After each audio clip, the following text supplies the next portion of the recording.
नमस्कार, आप देख रहे हैं टेक्सटाइल टाइम्स। मैं हूं आपके साथ डूंगर सिंह सोडा लेकर हाजिर हूं हमारी खास पेशकश कपड़ा कारोबार की बात डूंगर के साथ। आज हमारा मुद्दा है जीएसटी दर में बढ़ोतरी, कपड़ा व्यापार होगा बंटाधार।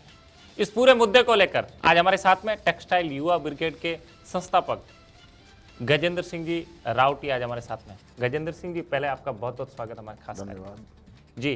क्या कहोगे वर्तमान की जो स्थिति बनी हुई है जीएसटी को लेकर, क्या कहोगे, क्या राय है आपको इसको लेकर? जी देखिए, वर्तमान की स्थिति जीएसटी को लेकर जो बनी हुई है, व्यापारियों के अंदर में डर और भय का माहौल है इस समय। व्यापारी वर्ग आज चिंतित है इस बात से कि जब पिछली बार 5% लगी थी तो उसके बाद में आप देखिए कि 1 करोड़ से लेके 5 करोड़ तक की जो सेल करने वाले जो व्यापारी थे, सूरत के ट्रेडर्स थे, तकरीबन उनका व्यापार साफ सा हो गया है और आज वो अपनी नौकरी करने पर मजबूर हो गए हैं। और जो बाहर से व्यापारी जो आते थे, जो छोटे छोटे अपना 50,000 रुपया लेके या लाख रुपया लेकर आता था और यहाँ से कपड़ा लेकर जाता थे और वो अपना व्यापार करके रोजगार पा लेते थे, आज उनकी स्थिति ऐसी हो गई है कि वो सब बंद हो चुके हैं। तो कपड़ा व्यापार की आने वाले समय में जब एक साथ में 7% की जब बढ़ोतरी होगी तो ये समझिए कि व्यापार एक गर्क में चला जाएगा और चंद लोगों के हाथ में व्यापार चला जाएगा, ये भी निश्चित है। क्या समस्याएं क्रिएट होने वाली, क्योंकि अब पहले 5% था, ठीक है ना, अब 12% हो गया अचानक। पहले व्यापारियों ने जब इतना विरोध किया उसके बाद में अब वापस अचानक ऐसा सरकार ने, क्योंकि कोरोना के बाद में कपड़ा कारोबार हो या कोई भी कारोबार हो उसकी कमर टूटी हुई है, उसके बाद में ये अतिरिक्त बोझ व्यापारियों पर आना, कितनी समस्याएं क्रिएट हो सकती है? जी, व्यापारी वर्ग के लिए तो समस्या है। एक्चुअल में क्या था कि टेक्सटाइल के अंदर में इन्होंने जो पहले कहीं 5% और कहीं 12% का एक बीच में गैप रखा था और वीवर्स जो थे उनको रिवर्स मैकेनिज्म के अंदर रखा था, उनको 7% क्रेडिट मिलती थी, लेकिन उसका भी बेनिफिट व्यापारी को पास ऑन नहीं होता था। अब सरकार ने उन्हें 1 साल क्रेडिट दिया, उसके बाद में आज भी कोर्ट में उनका लंबित है, वीवर्स का जो क्रेडिट है नहीं मिल रहा वो। और इन्होंने सबने अपने अपने सजेशन दिए कि भाई ये हमें क्रेडिट मिलना चाहिए और इसके लिए उन्होंने अपनी लड़ाई भी लड़ी है। लेकिन होता ही है ना कि सरकार ने सब चीज़ों को मिला के, बस जैसे लहंगा के अंदर में 12% थे, अब 12% के अंदर में लहंगा बहुत महंगा भी पड़ता था बिकना और रेडीमेड गारमेंट के अंदर में 5% था। तो ये सब चीज़ों के लेकर सरकार ने सारा अपना वो किया कि भाई सभी के ऊपर 12% लगाया जाए। सरकार के पास देने के लिए कुछ क्रेडिट है नहीं, इसलिए इन्होंने 7% का एक्स्ट्रा व्यापार में, मैं तो ये कहूँगा व्यापारी के ऊपर नहीं डाला है, व्यापारी के ऊपर नहीं बल्कि इस देश की आम जनता के ऊपर डाला है, जो इसका 7% का एक्स्ट्रा व्यापार जनता इस समय इस महंगाई के दौर में सहन करने के लिए सक्षम नहीं है। उन्हें एक जब बैंक की EMI 0.25% बढ़ती है तो उसका भी उनके ऊपर इतना बोझ पड़ता है। तो आप एक समझिए कि डायरेक्ट 7% बढ़ना इस देश की गरीब जनता के ऊपर में बहुत ही बड़ा बोझ पड़ने जाएगा और जनता इसको शायद सहन नहीं करे। व्यापारी सहन कर लेगा, व्यापारी के पास में तो उसको आगे से क्रेडिट लेके आगे देना है, उसमें इतना समस्या नहीं आएगा जितना मैं तो चिंता उस देश की गरीब जनता की कर रहा हूँ कि उन्हें इसका कितना खामियाजा भुगतना पड़ेगा। ये बहुत बड़ी चिंता का विषय है। आप देखिए कि जूते के अंदर भी 5% से 12% कर दिया गया, जो कि रोजी रोटी और कपड़ा ये एक जीवन जरूरत की वस्तु होती है। सरकार ने मेरे हिसाब से कमाई का संसाधन बना दिया है जीवन जरूरत की वस्तुओं को भी, जो कि सरकार को ऐसा नहीं करना चाहिए। सरकार पर बिजनेस कर रही है इस समय, देश की गरीब जनता का ख्याल नहीं करके बस टैक्सेशन के माध्यम से जनता के साथ में खुली लूट हो रही है। इस चीज़ का सरकार को ख्याल रखना चाहिए। आने वाले समय में चुनाव भी है, इस चीज़ की भी सरकार को चिंता करनी चाहिए कि ये जो वस्तु है कि एंड यूजर तक, जो एंड वोटर है, आप उसके ऊपर सीधा आघात कर रहे हैं।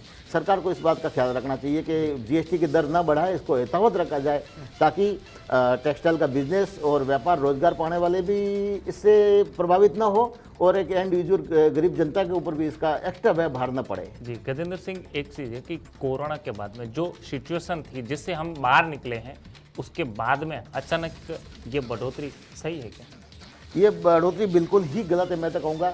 और सरकार की बिल्कुल नाकामी है इसके अंदर में कि इनको सजेशन ऐसे कौन देता है कि यहाँ से टैक्स में लाया जाए। पहले आप देखिए आज़ादी से बाद से पहली बार टेक्सटाइल को टैक्सेशन प्रणाली के अंदर में लिया गया।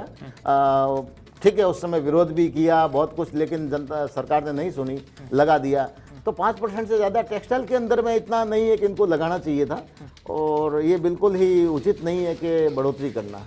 जी गजेंद्र सिंह जी, अचानक 7% बढ़ोतरी से सूरत की संस्थाएं जो है वो मौन क्यों है? क्यों कारण? क्योंकि पहले इतना विरोध होना, क्योंकि आप है ना जीएसटी आंदोलन के मुख्य सूत्रधार रहे। जब जीएसटी का आंदोलन सूरत में हुआ था, हमने देखा था कि उसकी चर्चा चारों ओर थी, पूरे देश के अंदर इसकी चर्चा थी कि सूरत में इतनी बड़ी रैली निकला और उसके मुख्य सूत्रधार आप थे। और अब जो है ना अचानक 7% बढ़ा दिया और व्यापारी संस्थाएं मौन है, क्यों? देखिए, मैं दबाव है, राजनीतिक दबाव है क्या? आपकी जानकारी के लिए एक चीज़ बता दूं कि जब 2017 में जीएसटी लग रही थी, तो यही सारी सूरत की संस्थाएं और इनके साथ में कुछ लोग सीए वगैरह मिलके जीएसटी के फ़ायदे समझाने के लिए निकले थे, और तकरीबन 1 महीने तक ये बाज़ार में जीएसटी के फ़ायदे समझाते रहे। और मैंने जब इसको समझा, कई हमारे मित्र हैं सीए, उनसे जब समझा, तो उसके बाद में मैंने एक विचार बनाया कि भाई जीएसटी से क्या समस्या हो सकती है, कैसे इसको लोग जो है कर पाएंगे, क्या क्या तकलीफें आएगी। तो मैंने व्हाट्सएप ग्रुप बना के लोगों के बीच में अपने विचारों को रखा, और आप बिलीव नहीं करेंगे, 1 घंटे के अंदर भी 10 ग्रुप जो है एक्टिव हो गए, और उसके अंदर में सारे ग्रुप फुल हो गए, अपनी बातें रखने चालू की।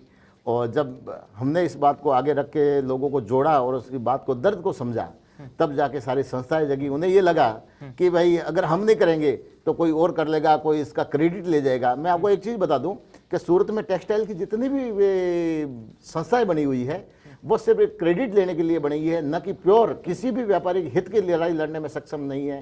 अब आप इसको राजनीतिक दबाव कह लीजिए या राजनीतिक अंडरटेकिंग कह लीजिए, अब चाहे जो भी कह लीजिए, पर व्यापारियों की लड़ाई लड़ने के लिए सूरत के अंदर कोई भी संस्था नहीं है। ये प्योर पॉलिटिक्स से इंस्पायर है।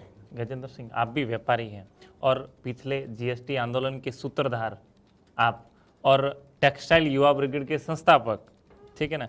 पिछली बार आपने इतना सब कुछ किया, आपने पहल की, लेकिन इस बार चुप क्यों? क्या कारण है? आपके ऊपर कोई पॉलिटिक्स पावर तो नहीं, क्या कोई दबाव तो नहीं? देखिए, मेरे ऊपर कोई पॉलिटिक्स पावर नहीं है, हाँ। और न रहेगा। जब जीएसटी आंदोलन पूरा खत्म हो गया, सरकार ने हमारी बात नहीं मानी, सब हताश और निराश हो गए थे। उस वक्त भी मैंने कहा था कि जब तक जीएसटी का मामला चलता रहेगा, समस्या आती रहेगी, तब तक मैं चुप रहूँगा, न सोऊंगा न सोने दूंगा। बस आप सही वक्त का इंतजार कीजिए। व्यापारियों की लड़ाई लड़ना मेरे लिए सर्वप्रथम मेरा कर्तव्य है, चाहे कोई करे या ना करे।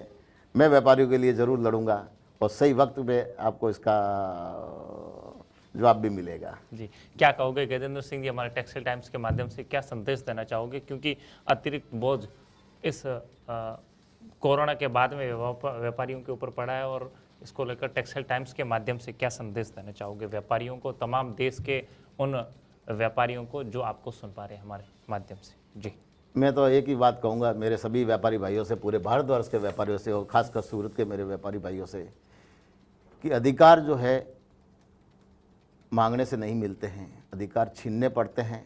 अगर आप लिख नहीं सकते, बोल नहीं सकते, लड़ नहीं सकते, तो खड़े हो सकते हैं।